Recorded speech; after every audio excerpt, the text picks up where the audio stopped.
പ്രിയപ്പെട്ട കുട്ടികളെ, 8ാം ക്ലാസ്സിലെ ബേസിക് സയൻസ് അടിസ്ഥാന ശാസ്ത്രം chapter 9 cells and cell clusters കോശങ്ങളും കോശജാലങ്ങളും എന്നതിൻ്റെ 2 ഭാഗങ്ങളിൽ ആദ്യത്തേതിലേക്ക് സ്വാഗതം. ടുസ്മി റഷീദ് ഓടക്കൽ, GVHSS കൊണ്ടോട്ടി.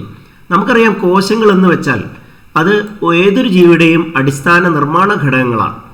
അതായത് ധർമ്മപരമായ ഘടകങ്ങൾ കൂടിയാണ്. The basic structural and functional unit of all living beings. ഇവിടെ 2 കോശങ്ങൾ കൊടുത്തിട്ടുണ്ട്.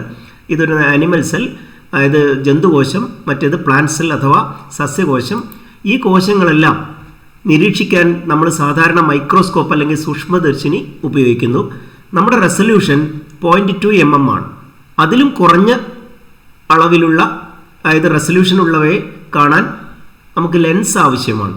റെസൊല്യൂഷൻ എന്ന് വെച്ചാൽ 0.2 mm അകലത്തിലുള്ള 2 ബിന്ദുക്കളെ നല്ല പ്രകാശത്തിൽ നമ്മുടെ കണ്ണുകൾക്ക് വേർതിരിച്ച് കാണുവാൻ കഴിയും എന്നാണ് മനസ്സിലാക്കേണ്ടത്. ആ 0.2 mm ആണ് നമ്മുടെ കണ്ണിൻ്റെ റെസൊല്യൂഷൻ. അതിലും കുറവ് അകലത്തിലുള്ളവയെ തിരിച്ചറിയാനാണ് ലെൻസ് ഉപയോഗിക്കുന്നത്. 1665 തൻ്റെ ലളിതമായ മൈക്രോസ്കോപ്പ് ഉപയോഗിച്ച് ആദ്യമായി കോശങ്ങളെ നിരീക്ഷിച്ചത് റോബർട്ട് ഹുക്കാണ്.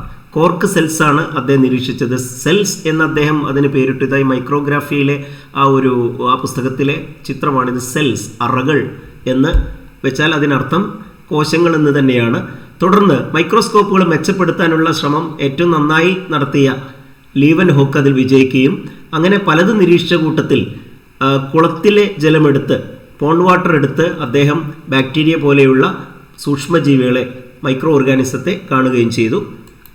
ഒരുപാട് കഴിഞ്ഞ ശേഷം പിന്നീട് 1838 തൊട്ടടുത്ത വർഷവുമായിട്ട് MJ ഷ്ലീഡൻ, തിയോഡർ ഷാൻ എന്നിവർ പ്ലാന്റ് സെൽസും ആനിമൽ സെൽസൊക്കെ തിരിച്ചറിഞ്ഞത്. തുടർന്ന് 1855 റുഡോൾഫ് വിർഷോ മറ്റൊരു ഡിസ്കവറി ുമായിട്ട് രംഗത്ത് വന്നു. New cells are formed from pre existing cell. നിലവിലുള്ള കോശങ്ങളിൽ നിന്ന് മാത്രമേ പുതിയ ഉണ്ടാവുകയുള്ളൂ. ഈ 3 പേരുടെ, അതായത് MJ Schleiden, Schwann, Rudolf Virchow എന്നിവരുടെ ഈ ഒരു ആശയങ്ങളെ തുടർന്ന് സെൽ തിയറി, കോശ സിദ്ധാന്തം ഫോർമുലേറ്റ് ചെയ്യപ്പെട്ടു. അത് പ്രകാരം all organism are made up of 1 or more cells. എല്ലാ ജീവജാലങ്ങളും 1 or അതിലധികമോ കോശങ്ങൾ കൊണ്ട് നിർമ്മിക്കപ്പെട്ടിരിക്കുന്നു. മറ്റൊന്ന്, cell is the basic unit of life. ജീവൻ്റെ അടിസ്ഥാന യൂണിറ്റാണ് കോശം. അതുപോലെ new cells originate from pre existing cells. മുമ്പ് നിലവിലുണ്ടായിരുന്ന കോശങ്ങളിൽ നിന്നാണ് പുതിയ കോശങ്ങൾ രൂപപ്പെടുന്നത്. ഈ 3 പേരുടെ ആശയങ്ങൾ കൂട്ടിച്ചേർത്താണ് സെൽ തിയറി അല്ലെങ്കിൽ കോശ സിദ്ധാന്തം നമ്മൾ രൂപപ്പെടുത്തിയിട്ടുള്ളത്.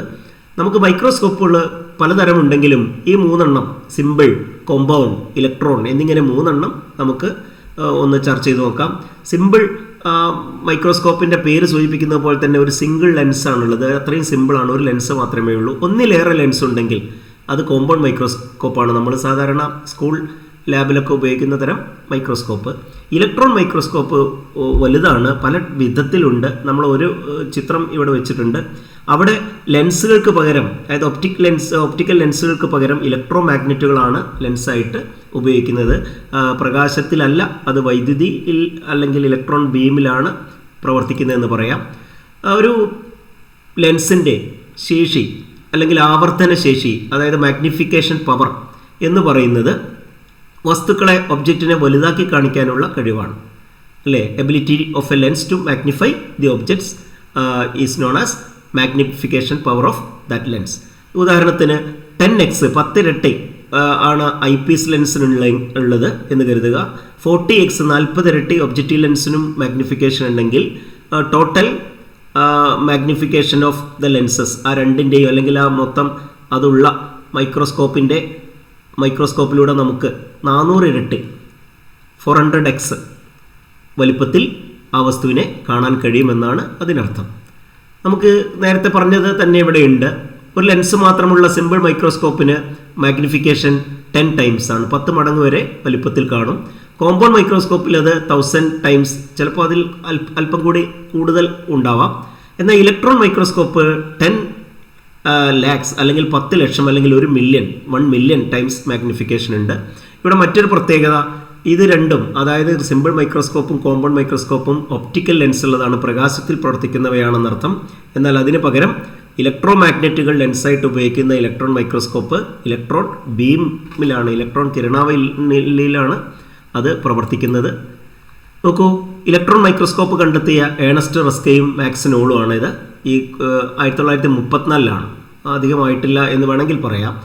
ഇവിടെ ഹാൻസ് ജാൻസനും അതുപോലെ തന്നെ സക്കറിയാസ് ജാൻസനും, അതായത് പിതാവും മകനുമാണ്. അവർ വളരെ മുമ്പേ 1590 തന്നെ ഇൻവെൻറ്റ് ചെയ്തിട്ടുണ്ട് കോമ്പൗണ്ട് മൈക്രോസ്കോപ്പ്.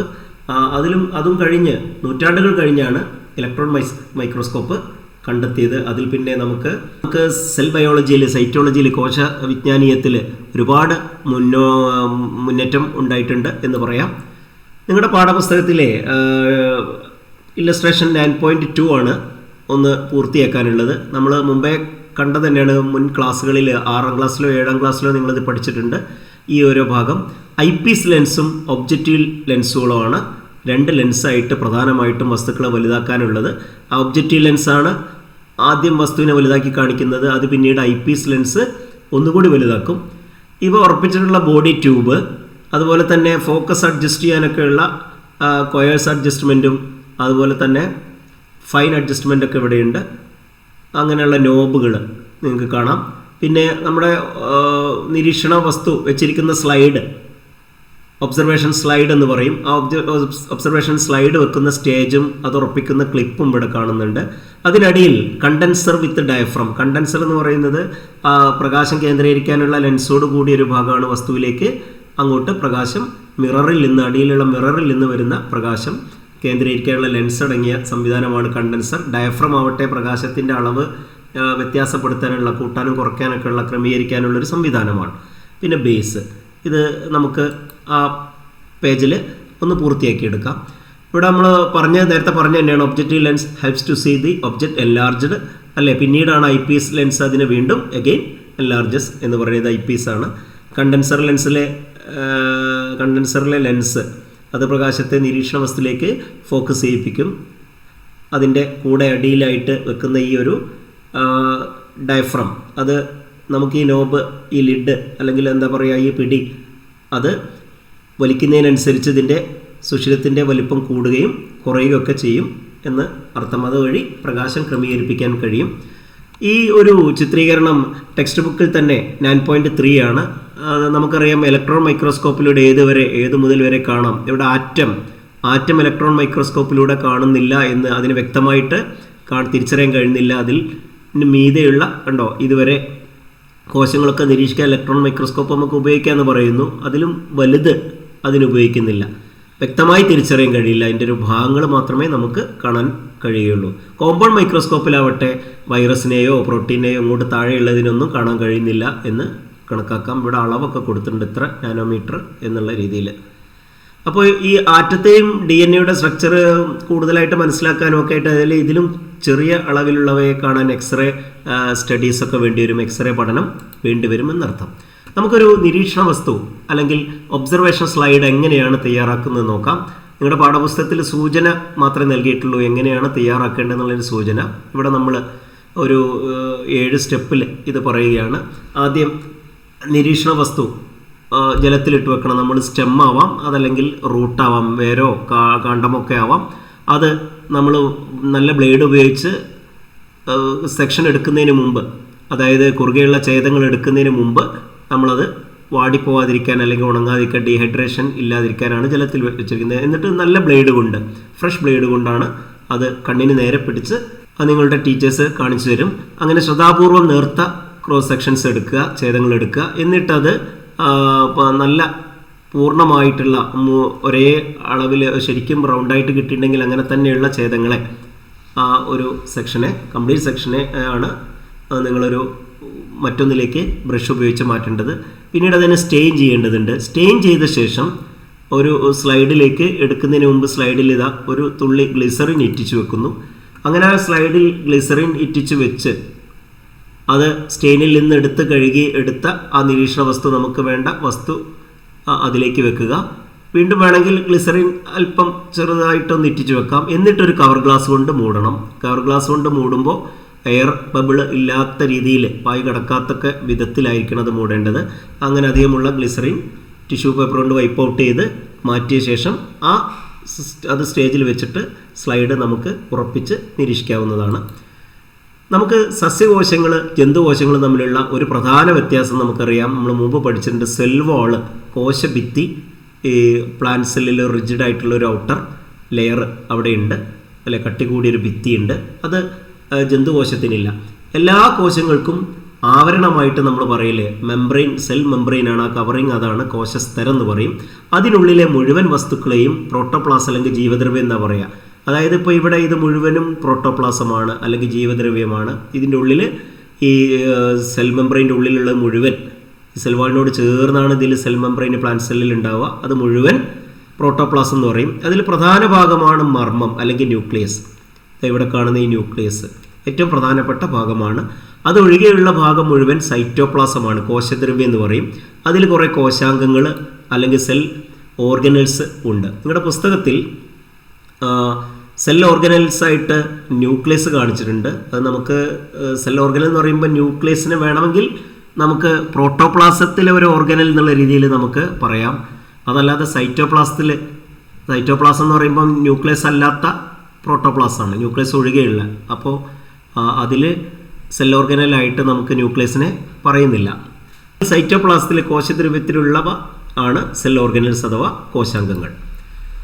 നമുക്ക് സെൽ വോളും സെൽ മെംബ്രെയിനും മാത്രം പരിചയപ്പെട്ട് ഇന്നത്തെ ക്ലാസ് അവസാനിപ്പിക്കാം. സെൽ വോള് ഞാൻ നേരത്തെ പറഞ്ഞ റിജിഡ് ഔട്ടർ ലെയറാണ്, അല്ലെ, കാഠിന്യമുള്ള ബാഹ്യപാളിയാണ്. അത് മുഖ്യമായും സെല്ലുലോസ് കൊണ്ടാണ് നിർമ്മിക്കുന്നത്. പ്രധാനമായിട്ടും അതിലുള്ളത് സെല്ലുലോസാണ്, അത് മറക്കരുത്.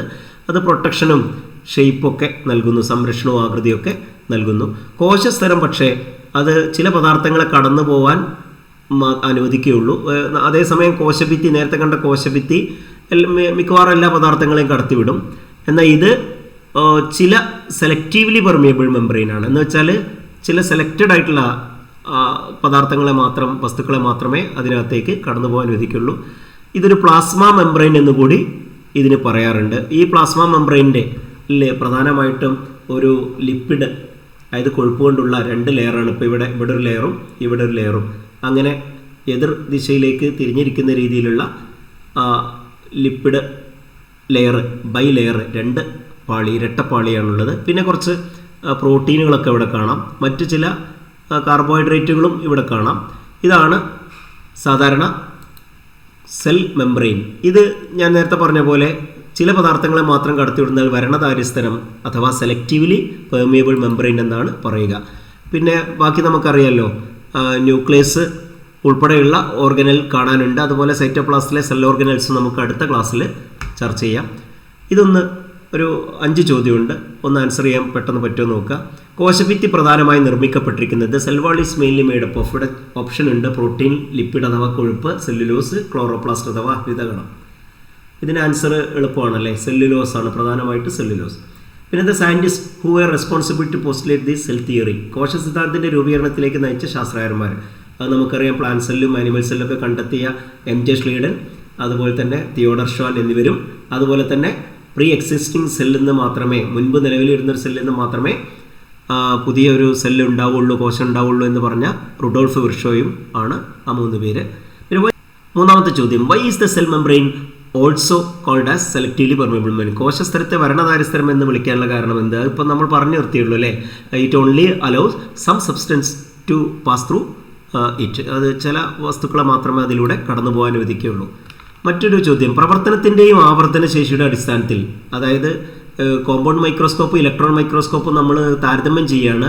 മെക്കാനിസവും മാഗ്നിഫിക്കേഷൻ്റെ അടിസ്ഥാനത്തിൽ അത് താരതമ്യം ചെയ്യണം, കമ്പയർ ചെയ്യണം, അല്ലെങ്കിൽ ഡിഫറൻഷ്യേറ്റ്. താരതമ്യം ചെയ്യാന്ന് പറയുമ്പോൾ ഇവിടെ വ്യത്യാസം പറഞ്ഞാൽ മതി എന്നാണ് പറഞ്ഞിരിക്കുന്നത്. നമുക്കറിയാം, ലൈറ്റിൽ അല്ലെങ്കിൽ ഒപ്റ്റിക്കലിലാണ് പിന്നെ ഒന്ന് പ്രവർത്തിക്കുക, മറ്റേത് എന്താണ് പറയുക, ഇലക്ട്രോൺ ബീമിൽ അല്ലെങ്കിൽ ഇലക്ട്രോൺ കിരണാവലിയിലാണ് പ്രവർത്തിക്കുക. അതുപോലെ തന്നെ ആദ്യത്തേത് കോമ്പൗണ്ട് മൈക്രോസ്കോപ്പിൻ്റെ മാഗ്നിഫിക്കേഷൻ എന്ന് പറഞ്ഞാൽ അപ് ടു 1000 ടൈംസ് ആണ്, അതായത് 1000 ഇരട്ടി. എന്നാൽ ഇലക്ട്രോൺ മൈക്രോസ്കോപ്പിൽ അത് അപ് ടു 1 മില്യൺ ടൈം അല്ലെങ്കിൽ 10 ലക്ഷം മടങ്ങ് ആണ് എന്ന് പറയും. ഇങ്ങനെയുള്ള രീതിയിലാണ്. അവസാനം മറ്റൊരു ചോദ്യം: observer forgot to add glycerine. അതുപോലെ തന്നെ കവർ ഗ്ലാസും മറന്നു എന്ന് കരുതുക. അത് അദ്ദേഹത്തിൻ്റെ അങ്ങനെ ഗ്ലാസ് കൊണ്ട് മൂടാനും മറന്നു എന്ന് കരുതിയാൽ അത് എങ്ങനെയാണ് തൻ്റെ നിരീക്ഷണത്തെ ബാധിക്കുക എന്നാണ് ചോദിക്കുന്നത്. നമുക്കറിയാം, ഡീഹൈഡ്രേഷൻ ഓഫ് ദ സ്പെസിമെൻ ഒഴിവാക്കാനാണല്ലോ, നിർജ്ജലീകരണം സംഭവിക്കാതിരിക്കാനും എളുപ്പം ഉണങ്ങിപ്പോകാതിരിക്കാനാണ് ഗ്ലിസറിൻ ഉപയോഗിക്കുന്നത്, നമുക്കറിയാം. അതുപോലെ കവർ ഗ്ലാസ് മൂടാതിരുന്നാൽ ചിലപ്പോൾ എയർ ബബിൾസൊക്കെ അത് ശരിക്കും അതിൽ വന്ന് നമുക്ക് ഈ സ്പെസിമെൻ നമ്മൾ തയ്യാറാക്കിയ സ്പെസിമെൻ ശരിക്കും അമർന്ന് നമ്മുടെ നിരീക്ഷണത്തിന് യോഗ്യമായ രീതിയിൽ ആവുന്നത് കവർ ഗ്ലാസ് കൊണ്ടുകൂടി മൂടുമ്പോഴാണ്. അത് ഡീഹൈഡ്രേഷനെയും ബാധിക്കും. എന്തായാലും അടുത്ത ഒരു പാർട്ടിൽ ബാക്കി കാര്യങ്ങളൊക്കെ നമുക്ക് പറയാം. Thank you.